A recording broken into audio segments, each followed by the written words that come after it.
We are ready to start UV unwrapping our project. First, I want to talk a bit about the UV unwrapping process.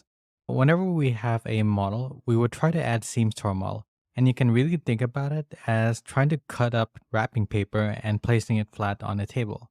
You want to make sure to add as less seams as possible while also avoiding any kind of stretching.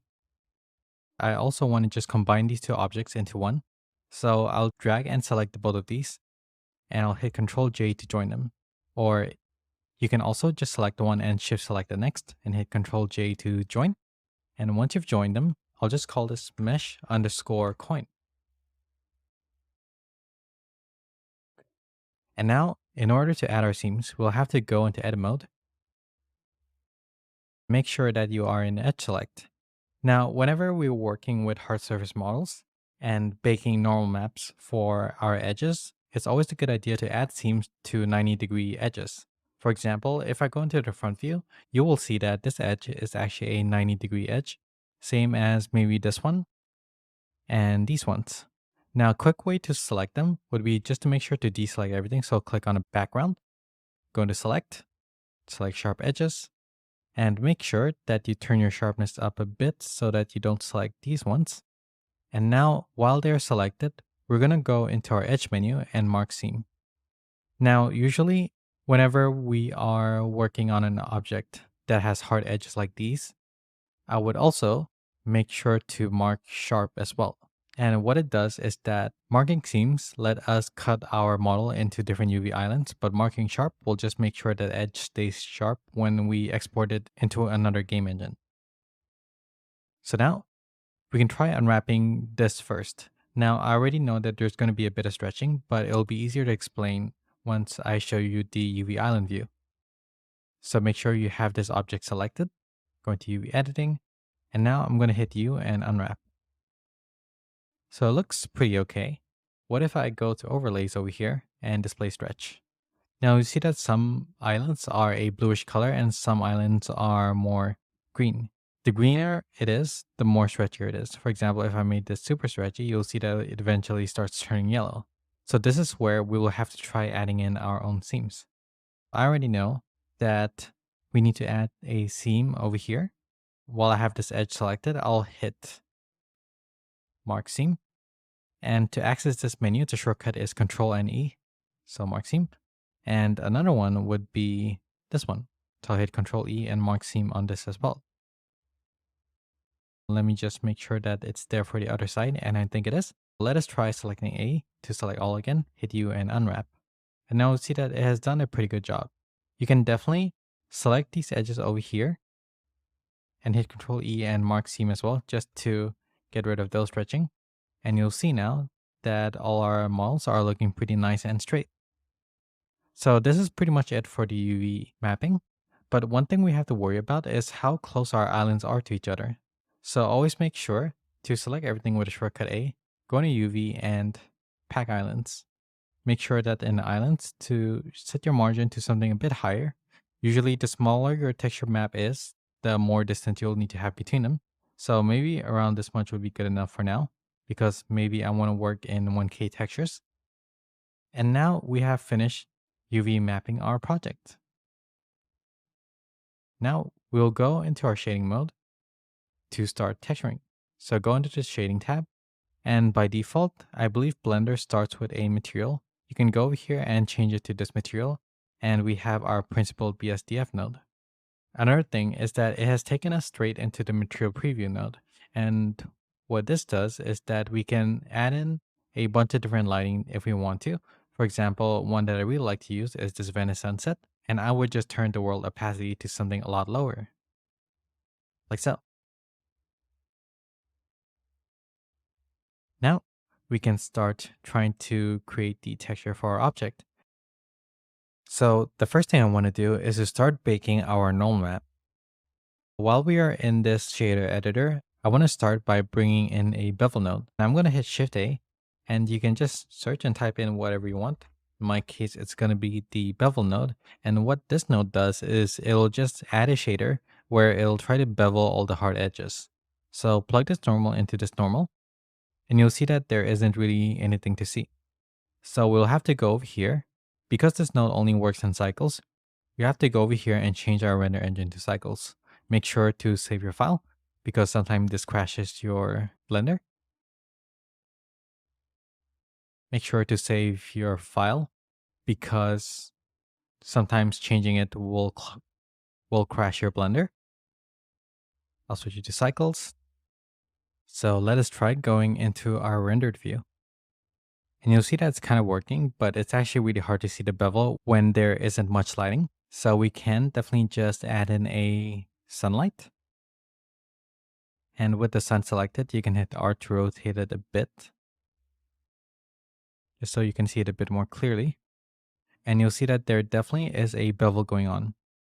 So I'll go ahead and set the sample to 32 and maybe the radius to 0.04. And we're going to bake this into normal map information. So I'll go back into Solid View. And what I'll do is to add in an image node. So I'm going to hit Shift A, add in an image texture.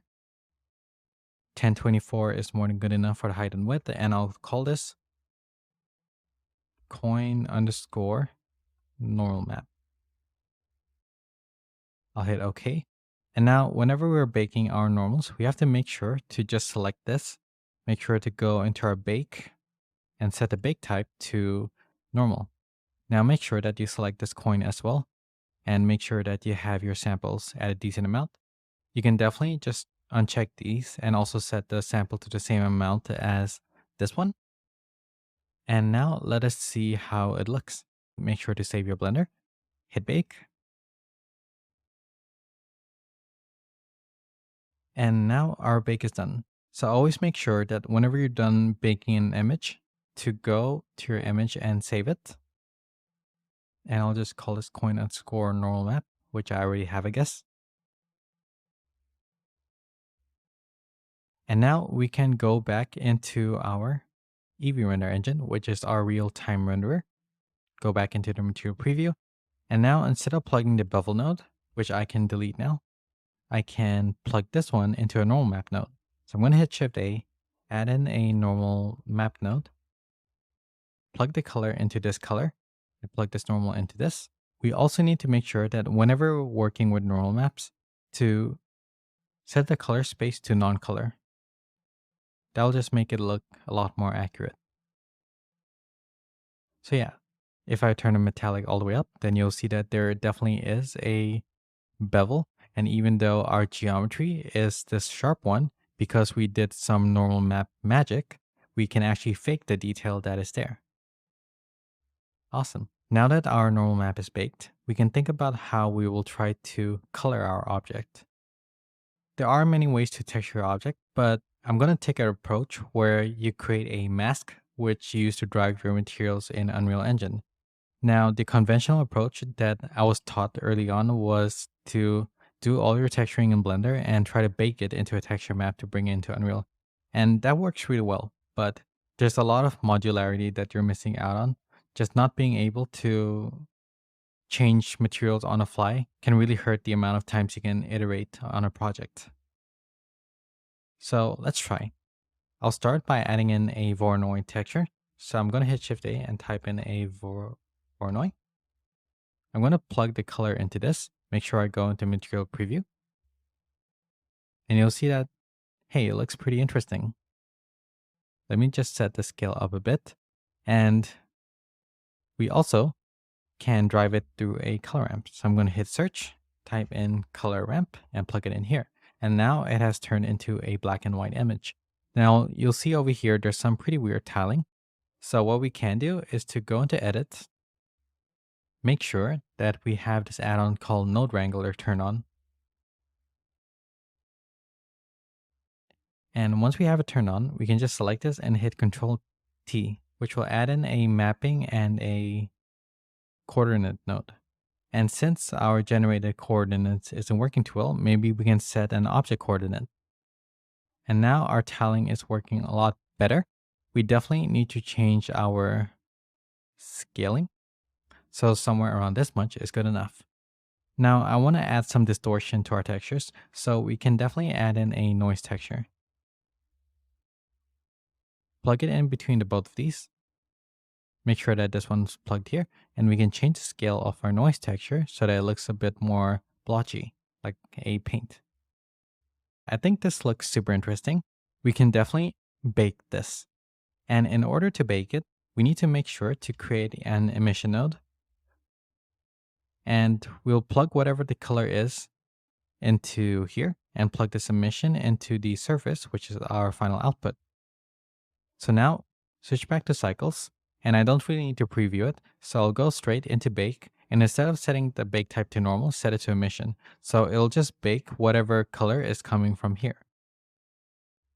In this case, we need to make sure that we have enough render samples. So I'll set it to 100, and I'll also hit Shift A to create a new image texture. Click on new, and I'll call this coin color variation mask. I'll hit OK, and I will just hit bake. Make sure that you have this object selected as well. So let us hit bake and see how it looks. So you can see over here, we definitely have a bake. Make sure to save your image, and I'll just call this coin underscore color variation mask. Save as image, and now this is done.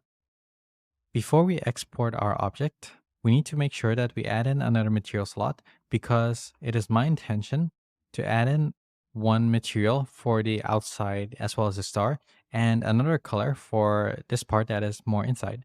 So what we can do is to go over here to our material, and I'll just call this M underscore coin outer. And I'll add in a new one, and I'll call this M underscore coin inner. And for the second one, make sure to tab into edit mode, go into face select, and we're gonna just shift select to both of these. And now while they're selected, make sure you go to the inner one and assign the color. And you don't need to change anything to the editor. We just want to show which materials to assign to which faces, because Unreal Engine will definitely recognize it. And now we can try to export it as an FBX to use it in Unreal Engine.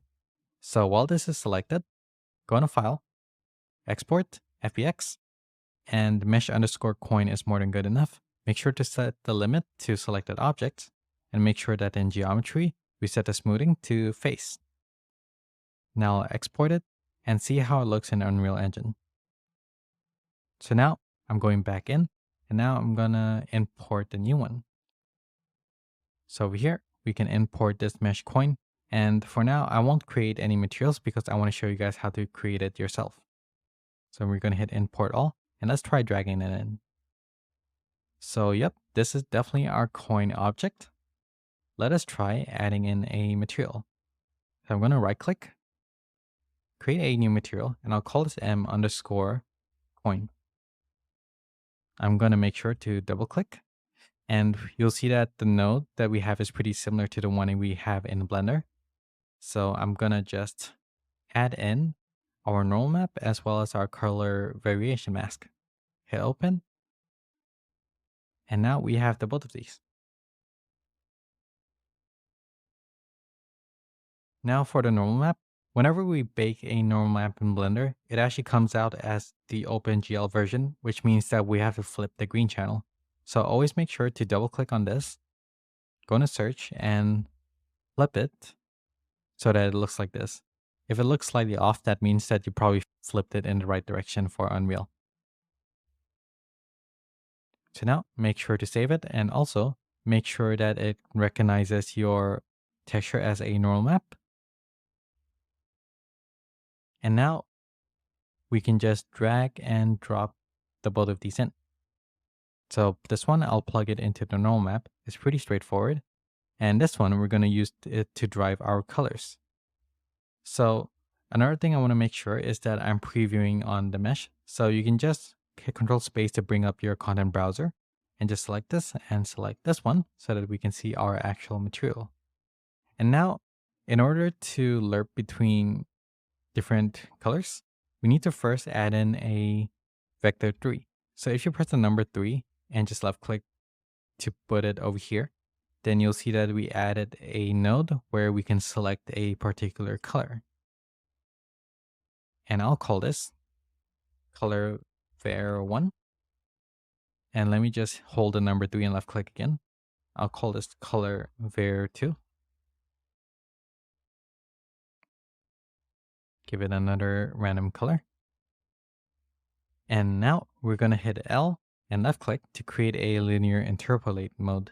If you want to add in the node manually, you can right click and just type in linear interpolate, which is this one. And now we're going to plug in the RGB over here. We're going to plug in this here and this one over here. And I'm going to plug this one into base color and let's see how it looks. And since we're using this as a mask, we have gained the ability to change our material colors on the fly so that we can adjust them in Unreal Engine without having to go out of it. So I'm pretty happy with this for now. Let me just delete this node. And now I'm going to save it.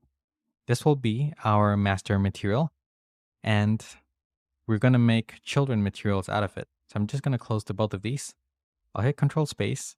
And now you'll see that it's called m_coin, but actually the proper naming convention would be for master material. And I'm going to right click and create material instance. So I'll call this mi for material instance, and I'll call this coin gold outer. I'm going to right click and duplicate this. And this one, I'll call this coin gold inner. So I am going to just write this here, and I'll drag this one here as well. And one thing that I do want to change in Unreal is in the project settings. So make sure to go into edit in your project settings, is to change our auto exposure. I just want to make sure it's turned off because it does overexpose our level sometimes. And now I'm going to try changing the outer color. So double click on this material instance. And since we have made them a public parameter, we can change the colors of our coin. So I'm going to make this just a darker color like so. And I'll be pretty happy for this one. And for our inner one,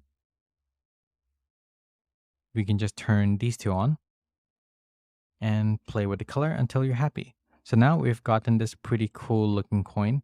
Hopefully you guys can see the power in this, where we can just keep on making children instances. For example, one thing that I wanted to do for the game was to have a gold coin, a silver coin, and a copper coin to signify the different values that I can give when you pick them up. We will definitely be using our material instances to make quite a few color variations, but I'm pretty happy with this starting material, and we can definitely just start working on our blueprints. So thank you for following along, and I'll see you guys in the next one. Goodbye.